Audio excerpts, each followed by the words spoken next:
Hi everyone, I'm Marissa, Chief Entomologist at the Butterfly Biosphere at Thanksgiving Point. Now, entomologist is a long word, but it just means I'm a person who likes to study bugs. And a really fun group of bugs to learn about are spiders.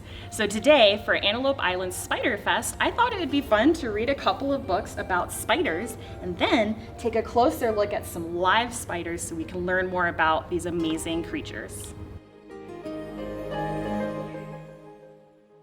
The next book we're going to read is Walter's Wonderful Web by Tim Hopgood.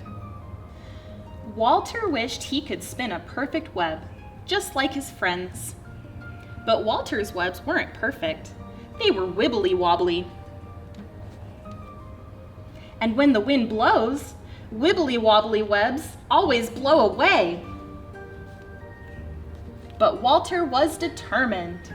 So one morning, he decided to start with something simple. Very carefully, he made a small web in the shape of a triangle. Whoosh went the wind, and it blew the web away. Walter started again. This time he made a bigger web in the shape of a square. Whoosh went the wind, and it blew the web away. Walter sighed and started again. This time he made a longer web in the shape of a rectangle. Whoosh went the wind, and it blew that web away. Walter sighed. Then he stretched his legs and made a taller web in the shape of a diamond. Whoosh, whoosh went the wind, and it blew that web away too. Perhaps my webs should be more round, thought Walter. So he climbed up and down. He twisted and twirled. Would this be Walter's first perfect web? Nearly. It wasn't a perfect web, but it was an almost perfect circle. And it looked strong. Whoosh, whoosh, whoosh went the wind. Poor Walter hit the ground with a bump. Walter was tired and upset. He felt like giving up. But as the sun went down, he thought about all the different shapes he had made. All at once, he knew just what to do. So he took a deep breath and set to work. Whoosh went the wind, but it didn't stop Walter or his web. Not this time. And as the stars came out, Walter's web shone in the moonlight. It was better than perfect. It was a truly wonderful web. In this book, Walter was busy spinning webs out of silk. So all spiders have the ability to spin silk. If you remember, on that second body part of theirs, the abdomen, they have spinnerets, which is where the silk comes out of. And spiders use silk for a lot of different reasons. Let's take a look at some spiders. So this is a Utah Crevice spider, and she uses her silk to catch her food and to make a house.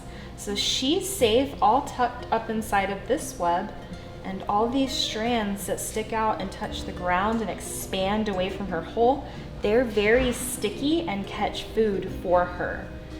And once it's caught, she knows to come out and bite it and insert some venom.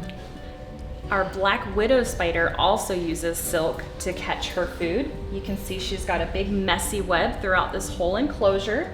So as soon as some little bug like a fly or a cricket gets caught in the web, she knows to run out from her sheltered spot and catch it. Some spiders use their silk to help them catch food, but not as a sticky web that does the catching for them.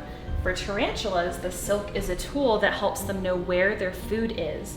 So we can see a nice carpet of silk in this enclosure. Normally in the wild, they'll have a little burrow and that carpet outside of the burrow. And when something little walks across it, they can feel the vibrations, and that lets them know, run out and grab whatever that little thing is and drag it back into your burrow. So we just fed this tarantula. We dropped in a cricket with her, and you could see as soon as it hit the silk and it came in contact with her, she felt where it was and was able to lunge forward and grab it. Some spiders, like this green bottle blue tarantula, use their silk to make their homes. So we can see with this tarantula, she's used her silk to make tunnels. And so in the wild, she would be kind of at the base of a bush and use the silk to give her some kind of structure to protect her from leaves falling. So even though our jumping spider actively hunts her food, she doesn't need a web to catch it for her. She does make a little sleeping bag or a hammock and a nice safe corner where she can sleep safely and where she can molt safely. Female spiders use silk to make their egg sacs. So in this screen enclosure, we have a mama huntsman spider, and she's got an egg sac, and all of her babies have just started dispersing in the last week, but we can see the fluffy white egg sac that they all grew up in. They hatched inside of it, and then after their first molt is when they felt ready to disperse because they're able to defend themselves and start to hunt. Thanks so much for joining us for Antelope Island Spider Fest this year. I hope you enjoyed reading these books about spiders and learning more about these amazing creatures. If you like this video, like it. If you want to see more, subscribe, and go ahead and share it with your friends so they can join in on the fun. Web you later!